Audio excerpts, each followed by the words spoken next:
नमस्कार, मैं हूं ज्योति सिंह। शुरुआत इस वक्त की बड़ी खबर के साथ करते हैं। प्रियंका का दिमनी प्लान क्या है? जी हां, 2023 में मध्य प्रदेश विधानसभा चुनाव में करारी शिकस्त और फिर 24 के रण में डकआउट होने के बाद अब एमपी में कांग्रेस को रिवाइव करने के लिए प्रियंका गांधी ने खुद कमान संभाल ली है। एमपी को लेकर प्रियंका का प्लान क्या है? इस प्लान का स्पीकर नरेंद्र सिंह तोमर से क्या कनेक्शन है? पूरी डिटेल देखिए इस रिपोर्ट में।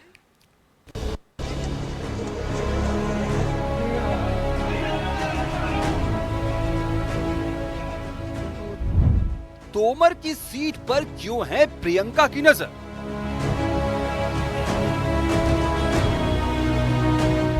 तोमर की सीट पर क्या है प्रियंका का प्लान?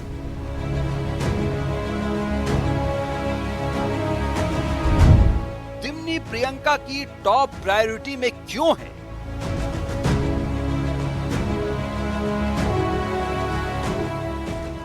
एमपी की सियासत में अचानक प्रियंका गांधी हॉट टॉपिक बन गई है। दिल्ली से दिमनी के जरिए प्रियंका गांधी ने कांग्रेस के रिवाइवल की प्लानिंग पर काम शुरू कर दिया है।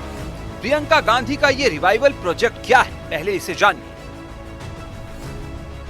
प्रियंका गांधी हर बूथ मजबूत कार्यक्रम शुरू कर रही है। देश की 5 विधानसभा सीटों को इसके लिए चुना गया है। इसमें मुरैना की दिमनी सीट भी शामिल है। ये दिमनी वही सीट है जहां से विधानसभा स्पीकर नरेंद्र सिंह तोमर विधायक हैं। जो कार्यक्रम है प्रियंका गांधी का प्लान है वो सब उसी की तैयारियों को एक तरह से अब उसी के आधार पे ये सब बातें हो रही हैं। चुनाव में लगातार हार का स्वाद चख रही कांग्रेस के नेता और लोकसभा नेता प्रतिपक्ष राहुल गांधी ने जहां वोट चोरी के खिलाफ अभियान शुरू कर बीजेपी और चुनाव आयोग को घेर रखा है, वहीं कांग्रेस सांसद प्रियंका गांधी बूथ मजबूत अभियान में जुट गई है। लेकिन सबसे बड़ा सवाल ये है कि प्रियंका के प्रोजेक्ट में एमपी की दिमनी सीट ही क्यों है? तो जानकारों के मुताबिक इस समय ग्वालियर चंबल की सभी 3 लोकसभा सीटें बीजेपी के पास हैं। ग्वालियर चंबल की 34 विधानसभा सीटों में से 28 बीजेपी के पास है। दिमनी ग्वालियर चंबल की हॉट सीट मानी जाती है। बीजेपी के गढ़ में सेंध लगाकर कांग्रेस संदेश देना चाहती है। दिमनी के जरिए ग्वालियर चंबल में कांग्रेस प्रभाव बढ़ाने की कोशिश में है। नकल तो करना चाहते हैं, लेकिन भारतीय जनता पार्टी जैसा जो कार्य करता है उसका जो समर्पण है वो कांग्रेस पार्टी में नहीं आ सकता। धड़ों में बटी हुई, गुटों में बटी हुई, छत्रपों में बटी हुई पार्टी में कभी ये संभव नहीं है कि कैडर बेस की बात कर सके। कल्पना तो कर सकते हैं लेकिन साकार नहीं कर सकते। ये बूथ रक्षक नहीं, बूथ भक्षक बनाने का काम कर रहे हैं, जो जनता उसको बिल्कुल स्वीकार नहीं करेगी। जनता पार्टी कितने दिन तक भारतीय जनता पार्टी रहेगी यही नहीं मालूम। पहले जनसंघ के नाम से आए, फिर जनता पार्टी हो गए, इसके बाद भारतीय जनता पार्टी हो गए। अब कौन सी पार्टी बनेगी ये बताने की ज़रूरत नहीं।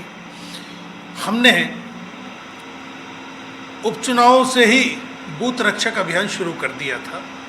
अपने बूथों को मजबूत करना, कांग्रेस के कार्यकर्ताओं को एकजुट करना।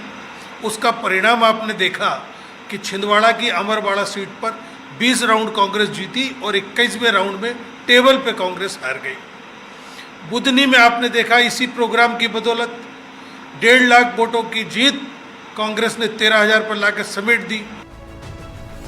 कांग्रेस का संदेश साफ है कि जब बीजेपी के गढ़ दिमनी को हिलाया जा सकता है तो एमपी के बाकी हिस्सों में भी सेंधमारी की जा सकती है। यही वजह है कि दिमनी प्रियंका गांधी की हिट लिस्ट में है। अब कांग्रेस के इस अभियान का असर देखना वाकई दिलचस्प होगा, क्योंकि यहाँ कांग्रेस को अपना वोट बैंक बढ़ाने के लिए अकेले विरोधी दल से ही नहीं लड़ता है, बल्कि पिछले रुझानों से भी लड़ना होगा। Bureau report, NDTV. और इस खबर पर ज्यादा जानकारी के साथ हमारे सहयोगी आकाश द्विवेदी हमारे साथ जुड़ रहे हैं।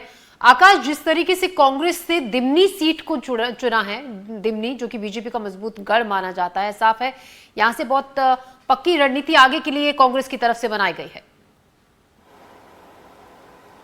बिल्कुल, देश के 5 राज्यों में एक विधानसभाओं का चयन इस आधार पर किया गया है कि जहां पर हार जीत का मार्जिन बहुत कम रहा हो। ऐसे में मध्य प्रदेश की दिमनी सीट को कांग्रेस पार्टी ने खासतौर पर, क्योंकि ये प्रियंका गांधी का प्रोजेक्ट है, तो इसके लिए चयन किया गया है। और यहाँ हर बूथ पर एक रक्षक तैनात करने की बात की जा रही है जो बूथ की निगरानी करेंगे।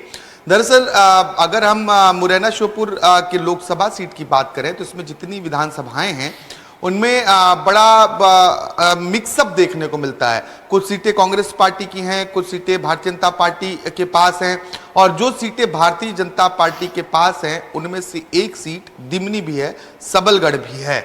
दिमनी की सीट से अभी भारतीय जनता पार्टी के कद्दावर नेता, केंद्र में कृषि मंत्री रहे नरेंद्र सिंह तोमर, जो फिलहाल मध्य प्रदेश के विधानसभा अध्यक्ष हैं, वो विधायक हैं। इसके पहले जो हार जीत का मार्जिन रहा है, चाहे हम इस लोकसभा सीट की बात करें या विधानसभा सीट की बात करें, तो बहुत कम अंतर रहा है। बीते लोकसभा चुनाव में कांग्रेस प्रत्याशी नीतू शिकरवार बहुत कम मार्जिन से हारे हैं, यानी कि पहले वो आगे भी चल रहे थे, जीतने की संभावनाएं थी। फिर बीच में क्योंकि इसी सीट से रामनिवास रावत चुनाव कई बार लड़ते थे, अब रामनिवास रावत कांग्रेस पार्टी में उस वक्त हुआ करते थे, लेकिन बीच चुनाव में वो भारतीय जनता पार्टी का दामन थाम लिया।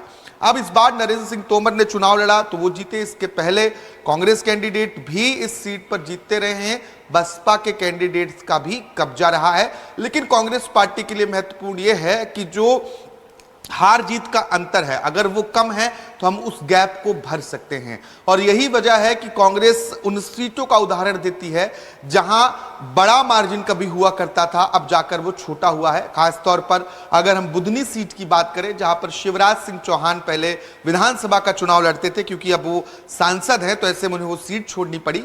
बुधनी सीट से शिवराज सिंह चौहान ऐतिहासिक बहुमत से जीतते थे, लेकिन शिवराज सिंह चौहान के ये सीट छोड़ने के बाद जो बीता यहां उपचुनाव हुआ है विधानसभा का, यहां कांग्रेस का मार्जिन कम हुआ है। राजकुमार पटेल कुछ राउंड में तो आगे भी चल रहे थे। इसी तरीके से अमरवाड़ा सीट का उदाहरण है, जहां से कांग्रेस नेता बीजेपी में शामिल होते हैं, चुनाव होता है, और यहां पर भी हार जीत का मार्जिन बहुत कम रहता है। अब आते हैं विजयपुर सीट पर, जो ग्वालियर चंबल अंचल यानी कि मुरैना के आसपास का ही इलाका है। यहां क्योंकि बीजेपी में शामिल हुए कांग्रेस नेता रामनिवास रावत, उनके लिए चुनाव होता है और विजयपुर में उन्हें हार का सामना करना पड़ता है, मंत्री पद भी चला जाता है। इसके पहले वो कांग्रेस पार्टी में विधायक भी थे और एक सीनियर लीडर के तौर पर देखे जाते थे।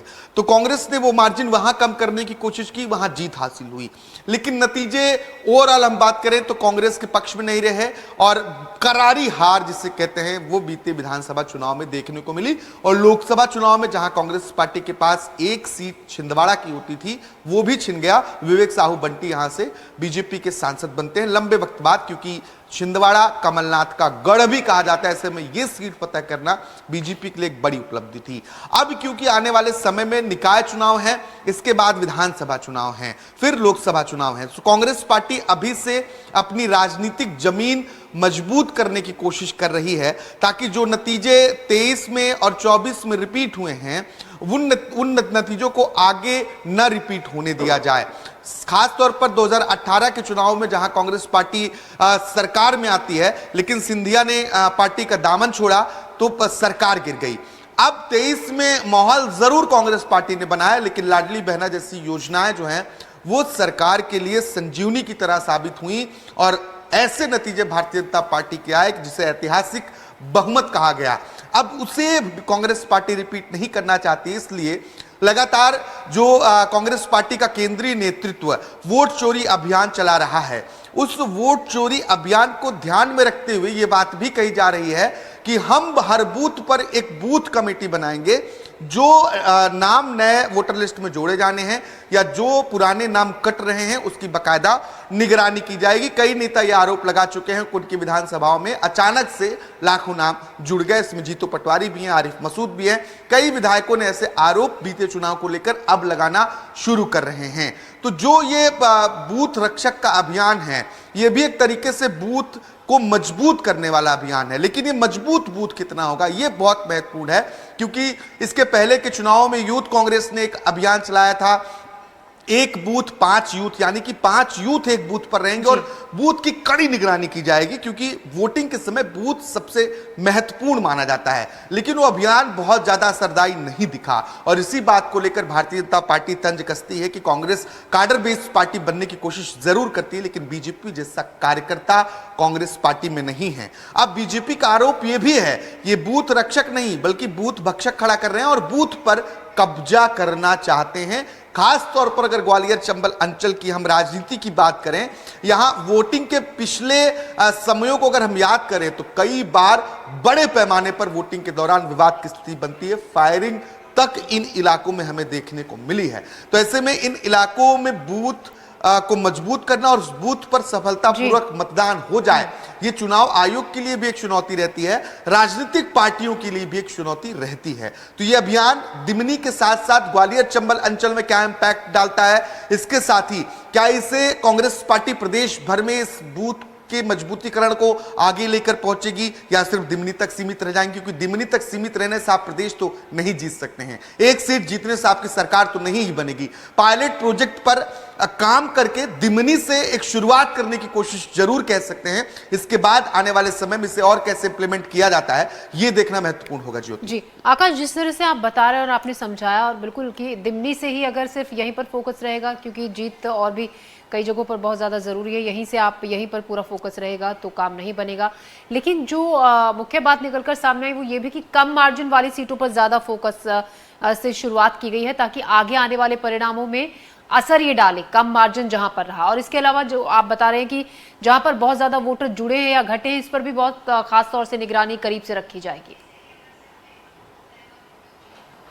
निश्चित तौर पर मैंने पहले भी जिक्र किया, बुधनी, अमरवाड़ा, विजयपुर, ये 3 सीटें हैं जो बड़ा उदाहरण है कांग्रेस पार्टी के लिए। और क्योंकि हार की समीक्षा राजनीतिक पार्टियों को करनी चाहिए, मुझे लगता है कि कांग्रेस पार्टी भी अपनी हार की समीक्षा कर चुकी होगी और समीक्षा के बाद नई प्लानिंग के तहत अब मैदान में है। भले चुनाव अभी नहीं है, लेकिन जब नेता और पार्टी के बड़े नेता मैदान में होते हैं तो निश्चित तौर पर जनता कनेक्ट होती है, क्योंकि निकाय चुनाव एक लिटमस पेपर के टेस्ट की तरह होगा कि नए प्रदेश अध्यक्ष ने किस तरीके से संगठन में काम किया, संगठन को मजबूत करने की कोशिश की। और इसलिए कम मार्जिन वाली सीटों का सिलेक्शन अमूमन राजनीतिक पार्टियां करती हैं या उन बूथों को सिलेक्ट करती हैं जहां पर उनको कम वोट मिले या हार जीत का बूथ के आधार पर भी अंतर कम अगर निकलता है, क्योंकि वहां मेहनत कम करनी है। उनको पता है कि हमारे कार्यकर्ता पहले से हैं, हमारे वोटर्स पहले से हैं, बस उनको थोड़ा सा और उत्साहित करना है, उनसे मिलना है, मेल मिलाप करना है और अपने संगठन को, अपने काडर को उस क्षेत्र में मजबूत करना है। यह अमूमन भारतीय जनता पार्टी भी करती है।